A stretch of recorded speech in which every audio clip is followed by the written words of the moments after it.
আজই ডাউনলোড করুন আর এনজয় করুন আপনার পছন্দের শো। এটা কিন্তু একটা সাইকোলজিক্যাল ব্যাপার, আমাকে কিন্তু প্রত্যেকের সাইকোলজিটা বুঝতে হয় কথা বলে। নমস্কার, শুভ সন্ধ্যা।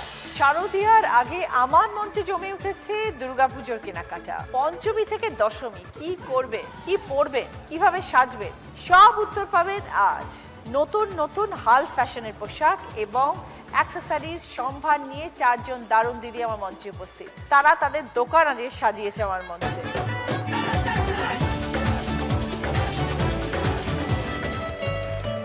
ওকে টিনা, এবার তোমার গল্প শুনি।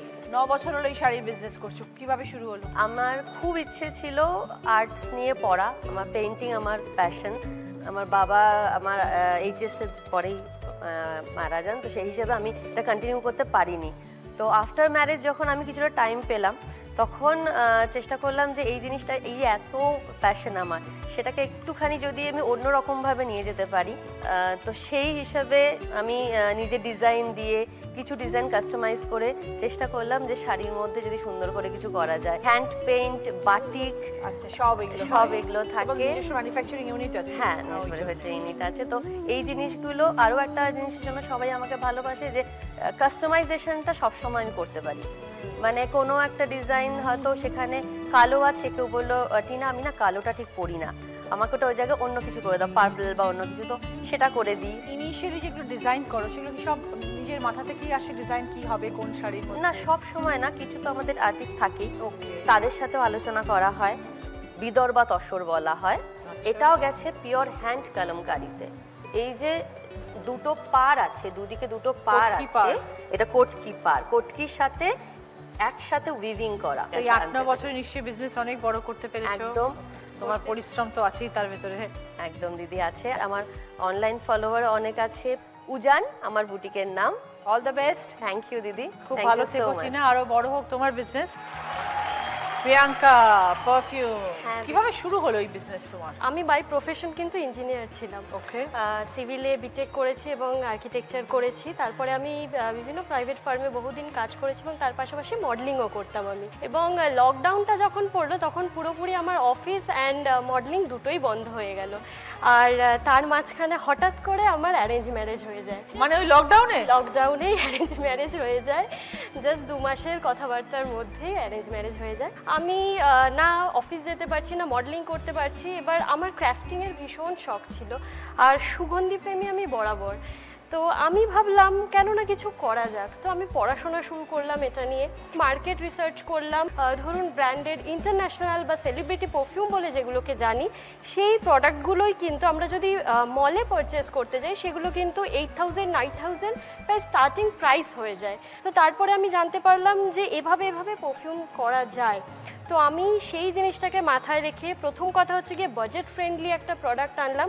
অ্যান্ড যে পারফিউমগুলো হয়তো 3 to 4 আওয়ার্স লং লাস্ট করে, আমি চেষ্টা করলাম সেটাকে 3-4 গুণ লং লাস্টিং পিরিয়ডটাকে বাড়িয়ে দিতে। এটা বানানোর যে ফর্মুলা, আমি এটার পিছনে বহুদিন পড়াশোনা করেছি দিদি, প্রায় 1টা বছর আমার সময় লেগেছে পড়াশোনা করতে। কারণ পারফিউম তো অত সহজ কিছু হ্যাঁ দিদি, এটা টোটালি আমি হ্যান্ডে, মানে পুরো যেরকম আমরা কেমিস্ট্রি ল্যাবে প্রোডাক্ট যেরকম তৈরি করি তেমনই পুরো আমার সেটআপ বাড়িতে রয়েছে।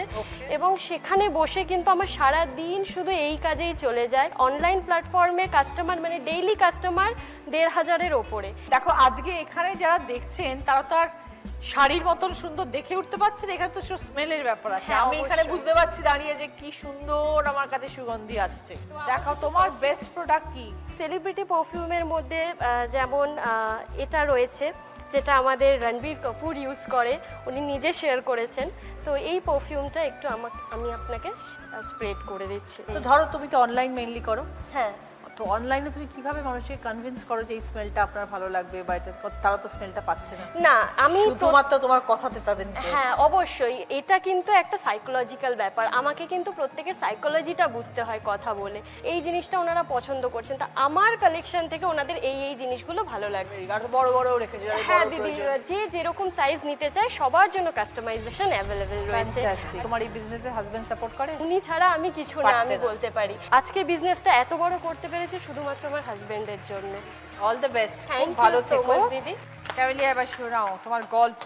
মা গ্রুপ, ব্যবসার নাম মাদা traditional and ethnic collection. Traditional and ethnic ethnic collection, কিভাবে এই নামটা এলো?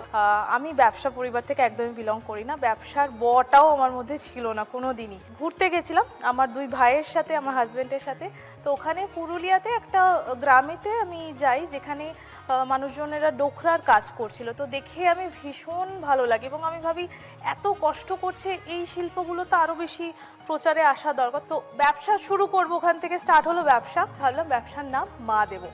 এর পেছনে কারণ হচ্ছে আমার মানে যতটুকুনি আমি হয়েছি বড় হওয়া থেকে শুরু করে পুরোটাই আমার মা।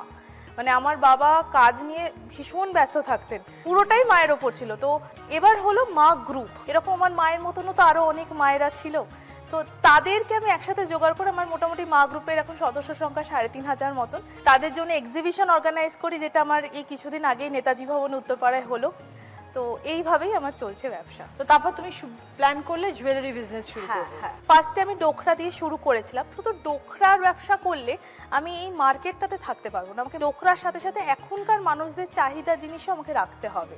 তো সেখান থেকে শুরু হলো সিলভারের আইটেম, অ্যান্টি টার্নিশ, অপোলা পলিশ, ট্র্যাডিশনের সাথে আমার মডার্ন মানে ঐতিহ্যের সাথে আধুনিকতার ছোঁয়া। তার সাথে রয়েছে আমার কাছে চোকার বিভিন্ন ধরনের, এখনকার মানুষেরা তো চোকারও পরে, তার সাথে বড় হারও পরে। Right, তো right. এই সমস্ত জিনিস নিয়ে চলছে। বাহ, কতদিন হলো করছো? 2 বছর হলো। কিরকম রেসপন্স পাও মানুষের? সবার থেকে আমি খুব ভালোবাসা পেয়েছি। সবটাই তো অনলাইন অনলাইন আছে, তার সাথে এক্সিবিশন করি আমি। এক্সিবিশনস করো। হ্যাঁ। তো এই সামনে তো পুজোর সময় কি একটু ডিমান্ড বেড়ে যায় অনেকটা? হ্যাঁ হ্যাঁ হ্যাঁ, পুজোর সময় যেরকম সিলভার রেপ্লিকা ডোকরার ডিমান্ডটা অনেক বেশি থাকে। All the best, thank you দিদি। খুব ভালো হোক, তোমার ব্যবসা আরো বড় হোক। এবার তোমার গল্প শুনি, কিভাবে এই বিজনেসে তুমি এলে? সবে 1 বছর হয়েছে তুমি শুরু করেছো। হ্যাঁ, আমার বুটিকের নাম হচ্ছে বস্ত্রম। বস্ত্রম। বস্ত্রম প্রথমে আমি আগে বাইরে থাকতাম, যেহেতু আমার হাজব্যান্ডের ট্রান্সফারেবল জব, একদম বিয়ের পরপর চলে যাই শিলিগুড়ি, তারপরে সেখান থেকে বড়োদা, সেখান থেকে আহমেদাবাদ, তারপর চলে যাই বম্বে। মেয়ে হয়, মেয়েকে সেইভাবে দেখাশোনা করার জন্য কেউ ছিল না, সেই জন্য নিজের জন্য কিছু ভাবিনি। আমার হাজব্যান্ডের 2019-এ তো আবার ট্রান্সফার হয় কলকাতায়। তো আমরা কলকাতায় যথারীতি চলে আসি। লাস্ট ইয়ার আবার ওর প্রমোশন হয়, তো ও আবার বম্বে চলে যায়। ও বাবা। আর মেয়ের হচ্ছে এখন ক্লাস 12। এবার আমার তখন মনে হলো যে আমি কি করব, এবার বাড়িতে পুরো একা দিদি। আমার হাজব্যান্ড অলওয়েজ বলতো কিছু করো কিছু করো। তখন আমার মাথায় আইডিয়া এলো, এবং হাজব্যান্ডকেও বললাম এটাকে আমি বিজনেস স্টার্ট করি। তো প্রথমে কুর্তি দিয়েই স্টার্ট করি, তারপরে আমার মনে হলো এবার কিছু আরেকটু আলাদা রকমের কিছু করা যাক। তো সেই খুঁজতেই আমার এইরকম ডিজাইনের প্রোডাক্টগুলো খুঁজে পাওয়া, লাইভে ভালো রেসপন্স পাই, সেখান থেকে আমার এক্সিবিশন স্টার্ট হয়। এক্সিবিশনে প্রচুর মানুষ আসেন। প্রোডাক্টগুলো আমি চেষ্টা করেছি যেগুলো ইকো ফ্রেন্ডলি হবে, পিওর কটন বেসের উপর হবে, যেগুলো মিক্সড হবে না। এটা হচ্ছে আমার হট সেলিং প্রোডাক্ট, পুরোটাই হচ্ছে মালাই কটনের উপরে, গরমেও কিন্তু ইজিলি পরতে পারবে এগুলো। থিম বেসের উপরেও আমরা এবার করেছি।